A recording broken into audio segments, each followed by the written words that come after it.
Erwin Rommel stands in the lead vehicle, binoculars pressed to his eyes, studying the enemy positions. British armour, hundreds of tanks, sitting in defensive positions near El Agheila. They're dug in, waiting. It was March 24, 1941, in the Libyan desert.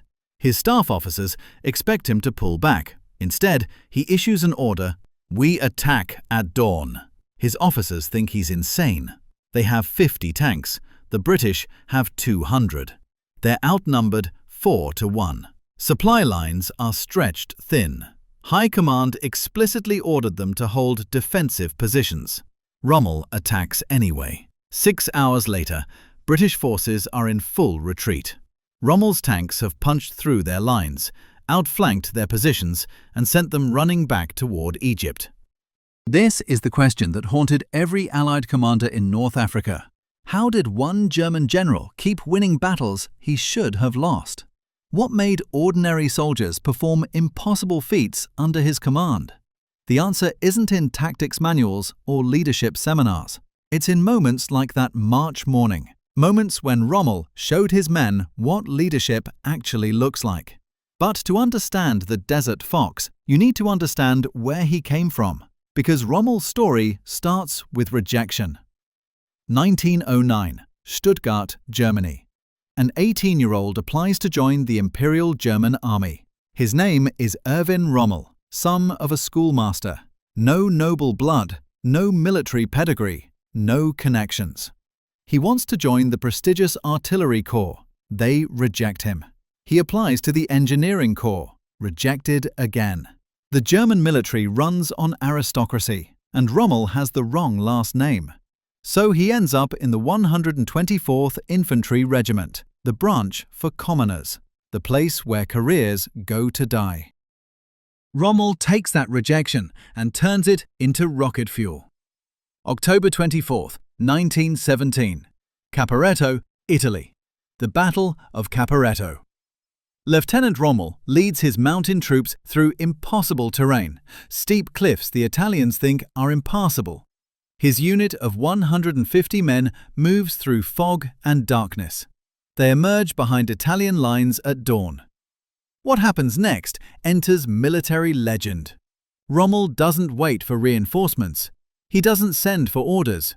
He sees 1,500 Italian soldiers in defensive positions and makes a split-second decision. Bluff. He marches straight toward them, acting like he commands a full battalion. The Italians see German troops emerging from terrain they thought was unscalable. They see an officer walking toward them with absolute confidence. They surrender. By day's end, Rommel has captured 9,000 enemy soldiers with a force of 150 men. His casualties? 6 wounded. For this, he receives the Pour le Mérite, Germany's highest military honor. The aristocrats who once rejected him now have to salute him. Rommel just proved that merit destroys pedigree. This shapes everything about his leadership. He never forgets that soldiers win wars, not nobles. He never forgets what it feels like to be underestimated. And he never, ever follows rules that don't make sense. Fast forward to February 12, 1941. Rommel arrives in Tripoli, Libya. His mission? Stop the British from crushing Italy's collapsing North African forces. Berlin's orders are clear. Establish defensive positions, wait for full reinforcements, hold the line. Rommel reads those orders, assesses the situation, and throws them in the trash. March 31, 1941. Rommel launches Operation Sonnenblume, a full offensive with incomplete forces. British intelligence reports say he has 50 tanks. He actually has 150, but he split them into 3 columns, racing across different desert routes. To British observers, German armour appears in 3 places simultaneously. It looks like he has 400 tanks. The British 2nd Armoured Division scrambles to respond. They're trying to figure out which column is the main threat. By the time they decide, Rommel has already outflanked them. April 3rd. British forces abandon Benghazi.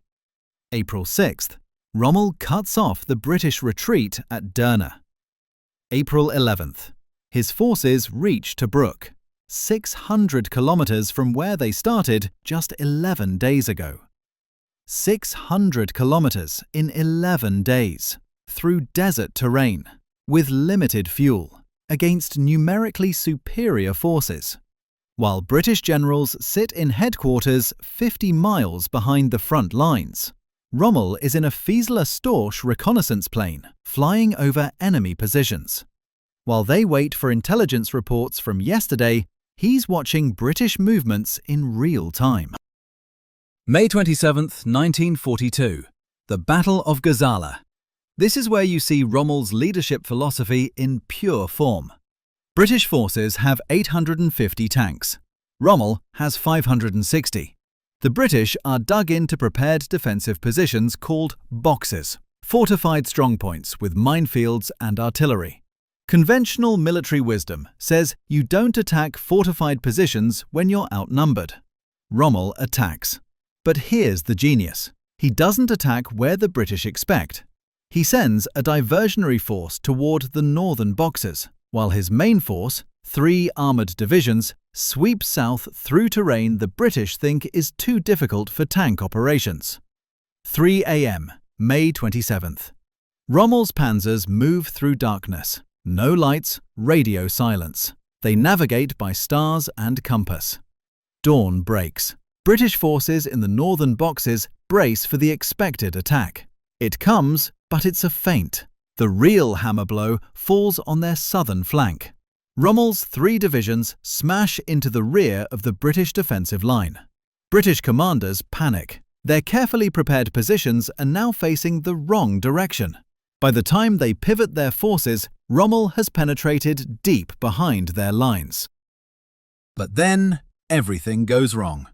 Rommel's advance runs into a minefield, a massive British defensive line they didn't know existed. His tanks are stuck. British forces are closing in from 3 directions. His supplies are running out. Officers are radioing for permission to withdraw. This is the moment that separates Rommel from every other general. Most commanders would pull back, regroup, play it safe. Rommel does the opposite. He drives his command vehicle straight into the minefield, into the kill zone, and sets up his headquarters there, right in the middle of the most dangerous position on the battlefield. His message is crystal clear. We're not retreating. We're winning this right here. He organizes a defensive position called the Cauldron. German tanks, anti-tank guns, and infantry dig in. British forces attack repeatedly. Each attack runs into a killing zone, where Rommel has positioned his 88mm anti-aircraft guns as anti-tank weapons. These guns are devastating. They can destroy British tanks at 2,000 meters, ranges where British guns can't even reach them. British Crusader tanks roll forward, thinking they're at safe distance. German 88s tear them apart. For 3 days, the Cauldron holds. British forces throw attack after attack at it. Each attack fails. Rommel's supplies arrive through the minefield gaps his engineers have cleared.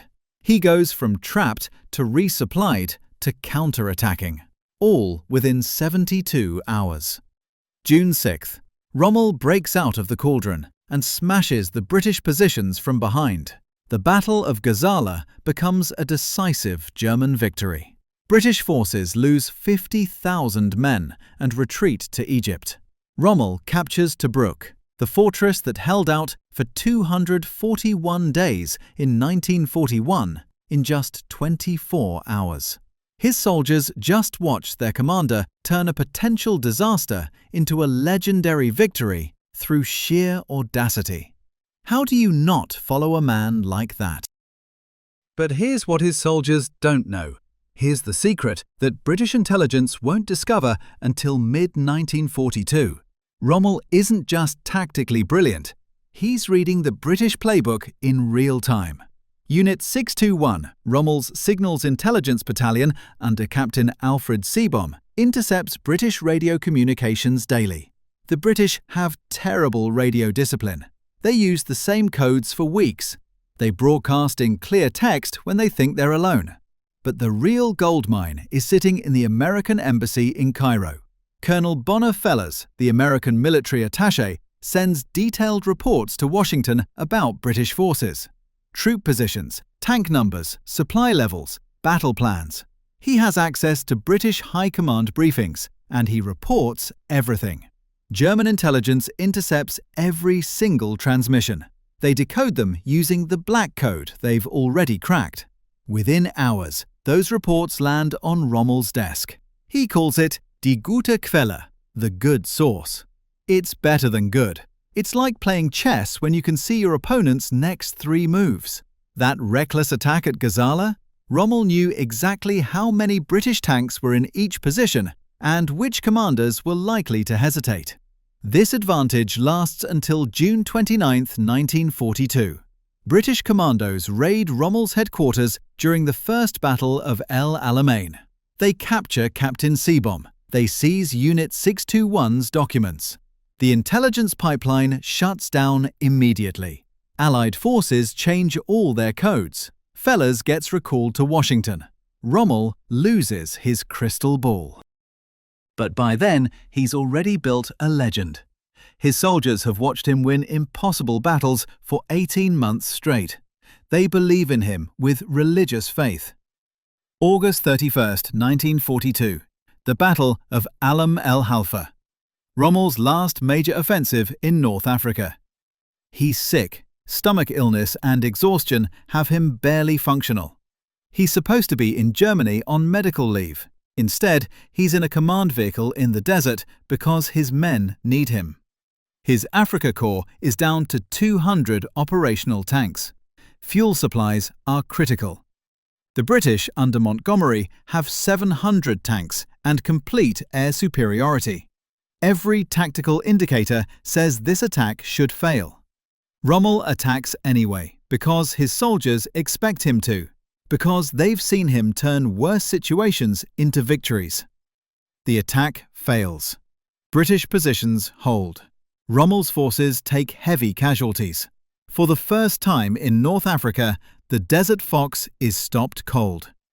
But watch what happens next. British forces expect a collapse. They expect German morale to break. Instead, Rommel's troops conduct a textbook fighting withdrawal. They maintain unit cohesion under heavy fire. They extract their wounded. They recover disabled tanks under artillery bombardment. Why? Because Rommel is sharing the same risks, bleeding from the same disease, eating the same starvation rations, and sleeping in the same dirt. October 23, 1942. The Second Battle of El Alamein begins. This is the end. Montgomery has 1,029 tanks. Rommel has 547, and only 278 are German. The rest are unreliable Italian models. Montgomery has 750 aircraft. Rommel has 350. Montgomery has 195,000 men. Rommel has 104,000. The British open with a 1,000-gun artillery barrage that lasts all night. The desert literally shakes. Soldiers' ears bleed from the concussion. The bombardment is so intense that German positions simply cease to exist. Rommel is in Germany on medical leave when the battle starts. He flies back immediately, arriving on October 25th. His staff officers expect him to order a retreat. The tactical situation is hopeless. Instead, Rommel tours the front lines. He visits units that have been shattered by artillery. He talks to junior officers whose companies are down to 30% strength. He sees the exhaustion, the hunger, the desperation in their eyes. And he orders them to hold. For 12 days, the Afrika Korps fights with everything they have. They're outnumbered, outgunned, starving, and dying. They hold because Rommel asks them to. November 2nd. Rommel finally orders a retreat. Not because he wants to, because there's nothing left. His forces have fought to complete exhaustion.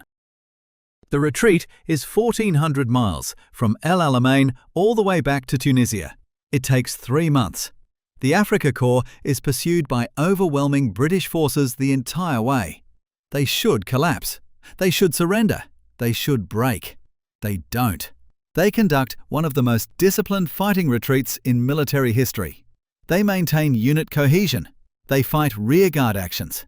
They evacuate wounded soldiers while under fire. British forces actually slow down because they respect what they're facing. The 7th Armoured Division, the famous Desert Rats, have fought Rommel for 2 years. They hate losing to him, but they respect him deeply. Even Churchill acknowledges it in Parliament, calling Rommel a great general, while Britain is still at war with him. That's extraordinary. British soldiers see an enemy commander who treats prisoners with respect, who follows the rules of war when he doesn't have to, who never orders reprisals against civilians, who wins through skill, not sadism. They call him the Desert Fox, not as an insult, but as a tribute. This matters to Rommel's soldiers. They're not serving a monster, they're serving a warrior. There's pride in that. Pride makes men endure impossible hardships. May 1943. The Afrika Korps surrenders in Tunisia. The North African campaign is over. By any objective measure, Rommel lost. But his soldiers never blamed him. They knew he fought with inadequate supplies, impossible orders, and interference from high command that undermined every strategy. They knew he valued their lives and avoided needless casualties. They knew he never asked them to do anything he wouldn't do himself. That's why they followed him. Not because of tactics or strategy or intelligence advantages. Because when you're dying in the desert, starving and exhausted, and you see your commander suffering the same way, you'll follow him anywhere. Leadership isn't about speeches or medals or rank. It's about the moment when everything is falling apart and your leader stands with you in the fire. Rommel gave his soldiers that moment over and over again. He proved that merit beats pedigree, that audacity beats caution, that soldiers will perform miracles for a leader who shares their sacrifice. The Desert Fox lost the war, but he won something more valuable: the eternal respect of both his soldiers and his enemies. That's a victory that outlasts any battle.